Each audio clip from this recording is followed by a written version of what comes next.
Hello everyone. तो हमने पहले डिस्कस किया कि component component instance react element और डॉम एलिमेंट में क्या फ़र्क होता है, क्या डिफरेंस होता है। आज हम उसकी एक प्रैक्टिकल एग्जांपल देखते हैं। तो ये आपके सामने एक कोड खुला हुआ है जिसमें दो कंपोनेंट है। एक आपका ऐप कंपोनेंट है जो आपका मेन कंपोनेंट है, और दूसरा कंपोनेंट आपका बटन कंपोनेंट है। इस बटन के कंपोनेंट में हम कलर पास कर रहे हैं।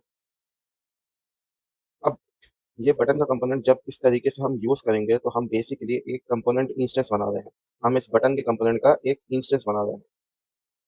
कुछ लोग ये समझते हैं कि जब हम अपने कंपोनेंट का एक इंस्टेंस बनाते हैं तो बेसिकली हम ये कह रहे होते हैं कि ये जो भी हम रिटर्न करवा रहे हैं वो उठ के आए, वो इधर आ जाए। जबकि ये इतना इतना सिंपल नहीं है। असल में होता क्या है कि जो आपका जेएसएक्स कंपाइलर है, जब वो देखेगा कि आपने एक बटन कंपोनेंट का इंस्टेंस बनाया हुआ है, तो वो इसके ऊपर react dot create element call करता है। और वो रिएक्ट डॉट क्रिएट एलिमेंट एक रिएक्ट एलिमेंट आपको रिटर्न करता है। वो रिएक्ट एलिमेंट बाद में जाके एक डॉम एलिमेंट बन जाता है, जैसे हमने पहले डिस्कस किया। तो आपका जो बटन कंपोनेंट है वो जब आप कहीं और यूज़ करेंगे तो आप उसका इंस्टेंस बना रहे हैं, उसको हम कंपोनेंट इंस्टेंस बोलते हैं। और फिर जब आपका जेएसएक्स कंपाइलर उसे रीड करेगा तो वो उसके ऊपर react dot create element call करता है, जो कि एक रिएक्ट एलिमेंट रिटर्न करता है। ये रिएक्ट एलिमेंट बाद में जाके आपका डॉम एलिमेंट बन जाता है, जिसको हम सिंपल एचटीएमएल कहते हैं। इसको और अच्छे से समझाने के लिए, अगर हम अपने इस बटन के कंपोनेंट इंस्टेंस को कंसोल डॉट लॉग करवा लें,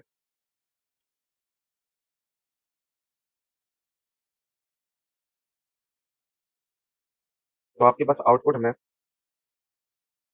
एक इस तरीके का ऑब्जेक्ट आ जाएगा। ये ऑब्जेक्ट है जिसको हम कंपोनेंट इंस्टेंस कह रहे हैं। इस ऑब्जेक्ट में टाइप ऑफ की, props, reference, type, owner, store वगैरह वगैरह टाइप की कीज होती है। अब यहाँ पे आपको एक ये फाइबर नोड दिख रहा होगा। हम बाद में पढ़ेंगे ये फाइबर नोड क्या होता है। ये भी बहुत इंटरेस्टिंग चीज़ है और ये रिएक्ट में बहुत ही ज़्यादा अहमियत रखती है। अगर मैं आपसे एक सवाल करूँ कि हम ये बटन का जो कंपोनेंट है उसको इस तरीके से क्यों इन्वोक करते हैं, क्या वजह है कि हम इस तरीके से इन्वोक करते हैं? क्या हम ऐसे नहीं कर सकते कि बटन के कंपोनेंट को ऐसे कॉल कर लिया जाए, उसमें कलर पास कर दिया जाए, ऐसे बिल्कुल सिंपल? इसमें क्या मसला है? चलिए एक काम करते हैं कि ये दोनों काम करके देखते हैं।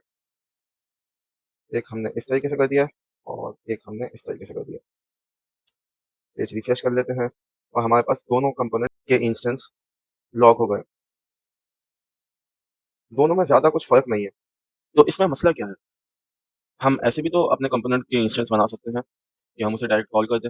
ये तो ज़्यादा अच्छा भी लग रहा है दिखने में, छोटा भी लग रहा है। और अगर आप में से किसी ने फ्लटर पे काम किया तो फ्लटर में बिल्कुल इसी तरीके से कंपोनेंट के इंस्टेंसेस बने रहे होते हैं। तो रिएक्ट में क्या मसला है? रिएक्ट में हम ऐसे क्यों नहीं करते काम? तो इसका जवाब देने के लिए आपको नेक्स्ट वीडियो देखनी पड़ेगी। इस कोड को हम थोड़ा सा मॉडिफाई करेंगे और देखेंगे कि ऐसे कंपोनेंट को या ऐसे कंपोनेंट का इंस्टेंस बनाने में क्या मसला है और ऐसे क्यों नहीं करना चाहिए। क्या ये काम करेगा? तो जवाब ये है कि हाँ, ये करेगा और नहीं भी करेगा। तो हम ये नेक्स्ट वीडियो में देखेंगे। आपका कोई भी सवाल हो तो आप कमेंट करके पूछ सकते हैं।